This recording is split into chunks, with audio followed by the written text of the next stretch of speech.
ഉണ്ടാവില്ല. ആ സ്ഥാനങ്ങളാണ് സഹായി വോളണ്ടിയർമാർ ഏറ്റെടുക്കുന്നത്. ആശുപത്രിയിലെത്തുന്ന രോഗികളെയും പരിചാരകരെയും ചൂഷണം ചെയ്യുന്ന സംഘങ്ങൾ ചുറ്റും വലവിരിച്ച് കാത്തിരിക്കുമ്പോൾ കൃത്യമായ മാർഗനിർദ്ദേശങ്ങൾ രോഗികൾക്ക് നൽകുന്നു സഹായി വോളണ്ടിയർമാർ. ആവശ്യമുള്ളവർക്ക് സന്നദ്ധ രക്തദാനം, ആശുപത്രി ശുചീകരണം തുടങ്ങിയ ശ്രദ്ധേയമായ പ്രവർത്തനങ്ങളിലേർപ്പെടുന്ന 200-ലധികം വോളണ്ടിയർമാർ സഹായി വാദി സലാമിനുണ്ട്. അത്യാഹിതങ്ങളിൽപ്പെട്ട് അവശതയും കഷ്ടപ്പാടുകളും പ്രയാസങ്ങളും അനുഭവിക്കുന്ന രോഗികൾക്ക് കോഴിക്കോട് മെഡിക്കൽ കോളേജ് കേന്ദ്രമായി പ്രവർത്തിച്ചുകൊണ്ടിരിക്കുന്ന സഹായി വാദി സലാം 10 വർഷത്തോളമായി അതിൻ്റെ പ്രവർത്തനങ്ങൾ നടത്തിക്കൊണ്ടിരിക്കുകയാണ്. 1000-ലധികം സന്നദ്ധ ഭടന്മാരെ സംഘടിപ്പിച്ച് മെഡിക്കൽ കോളേജ് രക്തബാങ്കിലേക്ക് സൗജന്യ രക്തദാനം നടത്തുവാൻ തീരുമാനിച്ചു കഴിഞ്ഞു. മിംസ് ഹോസ്പിറ്റൽ അത്യാഹിത വിഭാഗം തലവൻ ഡോക്ടർ വേണുഗോപാൽ സാറുടെ നേതൃത്വത്തിൽ ഈ സന്നദ്ധ സേനയ്ക്കുള്ള പരിശീലന ക്ലാസുകൾ തുടക്കം കുറിച്ചു കഴിഞ്ഞു. ഇങ്ങനെയുള്ള എല്ലാ സൽപ്രവർത്തനങ്ങളും സമൂഹത്തിന്, മനുഷ്യന്മാർക്ക്, പാവപ്പെട്ടവർക്ക് ആവശ്യമായി വരുന്ന എല്ലാ കാര്യങ്ങൾക്കും ഈ സഹായി എന്ന സന്നദ്ധ സംഘടന മുന്നോട്ട് വന്നുകൊണ്ടിരിക്കുകയാണ്. ഈ കാര്യങ്ങളിലെല്ലാം എല്ലാവരുടെയും സഹകരണവും സഹായവും ഉണ്ടായിരിക്കണം. അത്യാഹിതങ്ങളിലും രോഗങ്ങളിലും പെട്ട് മെഡിക്കൽ കോളേജിൽ വെച്ച് മരണപ്പെടുന്നവരിൽ വിലാസമില്ലാത്തവരും മൃതദേഹങ്ങൾ ഏറ്റുവാങ്ങാൻ ആളില്ലാത്തവരുമുണ്ട്. അവരെ ഏറ്റെടുത്ത് സഹായി വാദി സലാം മയ്യത്ത് പരിപാലന ക്രിയകൾ നടത്തുന്നു.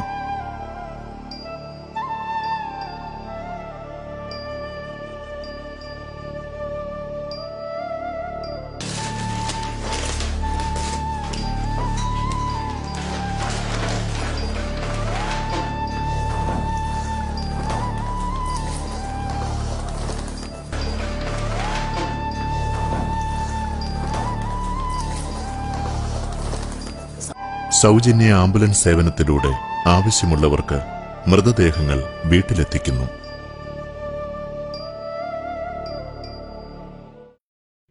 സഹായിയുടെ ഏറ്റവും ശ്രദ്ധേയമായ ഒരു പ്രവർത്തനമാണ് റമളാൻ മാസത്തിലെ ഇഫ്താർ.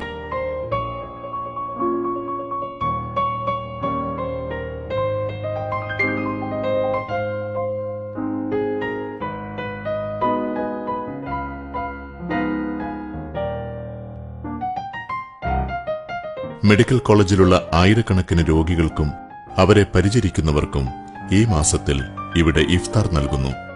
സഹായി പ്രവർത്തകർ റമളാനിലെ എല്ലാ ദിവസവും ഇഫ്താർ ഒരുക്കുന്നതിനായി അധ്വാനിക്കുന്നു.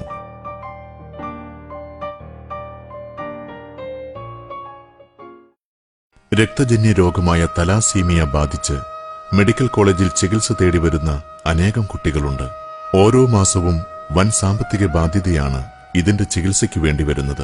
ജീവിതകാലം മുഴുവൻ തുടർ ചികിത്സ വേണ്ടി വരുന്ന ഒരു രോഗം എന്ന നിലയിൽ കുടുംബത്തിന് വളരെ സാമ്പത്തിക ബാധ്യത വരികയും ചികിത്സ കൊണ്ടുള്ള പ്രശ്നങ്ങൾ ദൂരീകരിക്കാൻ പിന്നീടും പുതിയ പുതിയ മരുന്നുകൾ കഴിക്കേണ്ടി വരുന്ന ഒരവസ്ഥയുണ്ട്. അതുകൊണ്ടാണ് പലപ്പോഴും ചികിത്സ പൂർണ്ണമായി എടുക്കാൻ പറ്റാത്ത അവസ്ഥയിൽ കുട്ടികൾ വരുന്നതും അതുവഴി കുടുംബത്തിന് ബുദ്ധിമുട്ടുണ്ടാകുന്നതും. ആ ഒരു പ്രശ്നം മനസ്സിലാക്കിക്കൊണ്ട് ഈ കുട്ടികളെ സഹായിക്കാൻ മുന്നോട്ട് വരുന്ന സഹായി ആദ്യമായി ഞാൻ അഭിനന്ദിക്കുകയാണ്.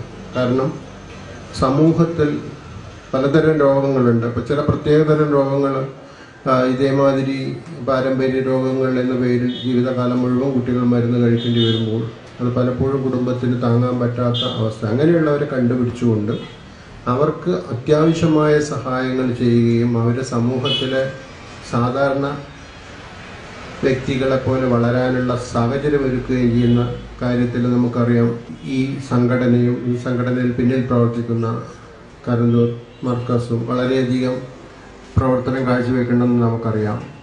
പ്രത്യേകിച്ച് മെഡിക്കൽ കോളേജിൽ തന്നെ തലസീമിയുടെ കാര്യം മാത്രമല്ല, മറ്റ് രോഗികളുടെ കാര്യത്തിലായാലും വേണ്ടുന്ന സഹായങ്ങൾ ചെയ്യാൻ, ഇപ്പം നേരത്തെ പറഞ്ഞ മാതിരി കാഷ്വാലിറ്റിയിലെ വളണ്ടറി സർവീസ് ആയാലും, ആശുപത്രിയിൽ വരുന്ന ഫർണിച്ചറിന് കുറവ് നികത്താനായാലും, അതുപോലെ രോഗികളുടെ കൂടെയുള്ളവർക്ക് ഉച്ചക്കഞ്ഞി കൊടുക്കുന്ന കാര്യത്തിലായാലും, എല്ലാ കാര്യത്തിലും വേണ്ട ആവശ്യമുള്ളിടത്ത് ശുഷ്കാന്തിയോടുകൂടി പ്രവർത്തിക്കുന്ന ഒരു സംഘടന എന്ന നിലയിൽ മെഡിക്കൽ കോളേജിന് വളരെയധികം സഹായം കിട്ടുന്ന ഒരു പ്രസ്ഥാനമാണ് സഹായ് വാദിസലാം. അപ്പോൾ അവരുടെ പ്രവർത്തനങ്ങൾ എന്നും നമ്മൾ നന്ദിയോടെ സ്മരിക്കുകയാണ്. ഭാവിയിലും അവർക്ക് നമ്മളെ എന്ന് പറയുന്നത് നമ്മുടെ കൂട്ടത്തിൽ ആശുപത്രിയിൽ രോഗം ആയി വന്ന് ബുദ്ധിമുട്ട് അനുഭവിക്കുന്ന ജനങ്ങളും അവരെ കൂടെ ശുശ്രൂഷിക്കാൻ നിൽക്കുന്ന ബന്ധുജനങ്ങളെയും സഹായിക്കാനും വേണ്ട വിധത്തിൽ അവർക്ക് വേണ്ട സൗകര്യങ്ങൾ ഒരുക്കി കൊടുക്കാനും എന്ന് സാധിക്കട്ടെ എന്ന് പ്രാർത്ഥിക്കുകയാണ്. സാമ്പത്തിക പരാധീനത അനുഭവിക്കുന്നവരാണ് ഇവരിൽ ഭൂരിഭാഗവും. ഇവർക്കാവശ്യമായ മുഴുവൻ ചികിത്സാ മരുന്നുകളും സഹായി വാദിസലാം നൽകി വരുന്നു.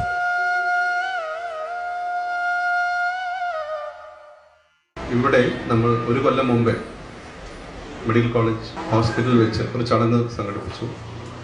അവിടെ സഹായ് വാദിസലാമിൻ്റെ നമ്മളുടെ സുഹൃത്തുക്കൾ ഒരു പ്രഖ്യാപനം നടത്തി. എന്തെന്നാൽ ഞങ്ങൾ ഈ തലസീമ രോഗിയായ കുട്ടികളെ ഞങ്ങൾ ഏറ്റെടുക്കും. ഈ പ്രഖ്യാപനം അവർ നിറവേറ്റി കഴിയേണ്ടത്. അവർ ഈ മാതൃക ഇതിലൂടെ അവർ ശരിക്കുള്ള ധർമ്മം എന്താണെന്ന് നമ്മളെ പഠിപ്പിക്കുകയാണ്.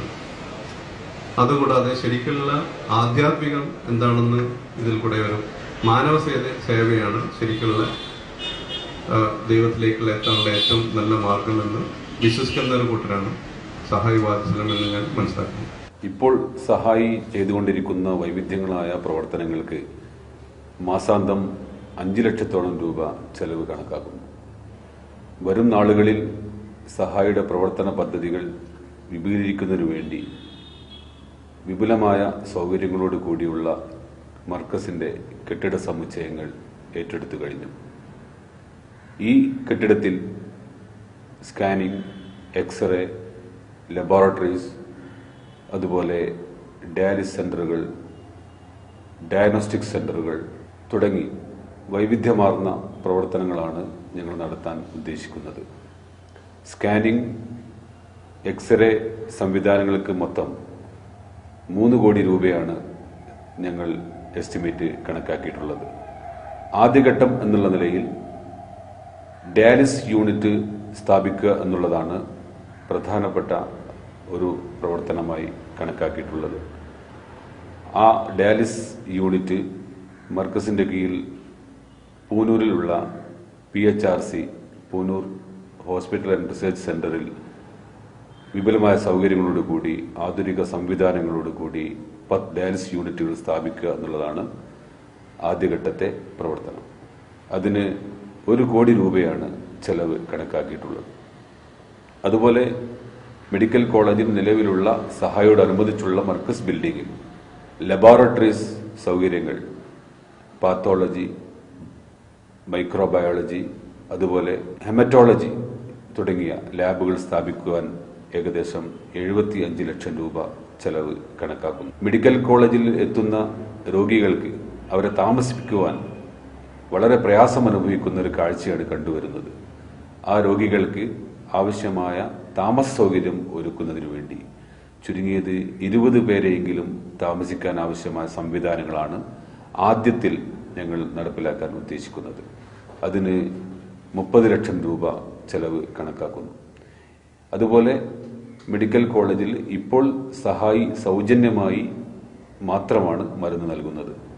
സൗജന്യ നിരക്കിലല്ലാതെ വില കുറച്ച് മരുന്ന് നൽകുവാൻ സഹായി ഉദ്ദേശിക്കുന്നു. മരുന്ന് നൽകുന്നതിനു വേണ്ടി സഹായിയുടെ കീഴിൽ മറ്റൊരു മെഡിക്കൽ ഷോപ്പ് കൂടെ തുടങ്ങുവാൻ ഞങ്ങൾ ഉദ്ദേശിക്കുന്നു. അതിന് ഏകദേശം 15 ലക്ഷത്തോളം രൂപയാണ് ചെലവ് കണക്കാക്കുന്നത്. അതുപോലെ ഇഫ്താർ, സാധാരണ ഭക്ഷണം കൊടുക്കുന്ന ഈ സൗകര്യങ്ങൾ അത് വിപുലീകരിക്കേണ്ടതുണ്ട്. ഇഫ്താറിന് ഏകദേശം 1000-ലധികം പേർ ഓരോ ദിവസവും റമദാൻ മാസത്തിൽ ഇവിടെ നിന്ന് ഭക്ഷണം കഴിച്ചു പോകുന്നു. അതുപോലെ ദിനേന വരുന്ന രോഗികൾക്ക് ആശ്വാസമായി പ്രവർത്തിക്കുന്ന ഭക്ഷണ വിതരണം, ആ ഭക്ഷണ വിതരണത്തിൽ 200-ലധികം പേർ ഇവിടെ ഭക്ഷണം ദിനേന വാങ്ങി കഴിക്കുന്നു. അവർക്ക് ഭക്ഷണം കൊടുക്കുവാനും ഭക്ഷണം പാകം ചെയ്യുവാനും ആവശ്യമായ കിച്ചൺ സൗകര്യങ്ങൾ ഏർപ്പെടുത്തേണ്ടതുണ്ട്. അതിന് ഞങ്ങൾ 25 ലക്ഷം രൂപയാണ് ചെലവ് കണക്കാക്കുന്നത്. ഇങ്ങനെ സഹായിയുടെ വരും നാളുകളിലുള്ള പ്രവർത്തന പദ്ധതികൾക്ക് ഏകദേശം 5 കോടി രൂപയുടെ എസ്റ്റിമേറ്റ് കണക്കാക്കി ഞങ്ങൾ ആദ്യഘട്ട പ്രവർത്തനങ്ങളുമായി മുമ്പോട്ട് പോവുകയാണ്. ഈ പ്രവർത്തനങ്ങൾക്ക് എന്നെന്നും ഞങ്ങളോടൊപ്പം സഹകരിക്കുന്ന ഈ നാട്ടിലെയും വിദേശങ്ങളിലുമുള്ള എല്ലാവിധ സുഹൃത്തുക്കളോടും ഞങ്ങൾ എന്നെന്നും കടപ്പെട്ടവരാണ്. പാവപ്പെട്ട രോഗികൾക്ക് നമ്മൾ നൽകേണ്ട ഈ സൗകര്യങ്ങൾ ജനപങ്കാളിത്തത്തോടു കൂടിയും ചെയ്യേണ്ട ഒരു പ്രവർത്തനമായി കണക്കാക്കി നിങ്ങൾ എല്ലാവരും ഇതിനോട് സഹകരിക്കണം, സഹായിക്കണം എന്ന് ഞങ്ങൾ ആവശ്യപ്പെടുകയാണ്. സഹായിയുടെ ഈ യാത്രാ വഴിയിൽ തരളിതമായ അനേകം ജീവനുകളുണ്ട്. നിലച്ചു പോകുമായിരുന്ന പല ജീവിതങ്ങളുമാണ് സഹായിയുടെ കരങ്ങളാൽ തിരികെ വന്നത്. വീണുപോകുമായിരുന്ന നിരവധി മനുഷ്യരാണ് ഈ തണലിൽ നിവർന്നു നിന്നത്. മാഞ്ഞു പോകുമായിരുന്ന ഒട്ടേറെ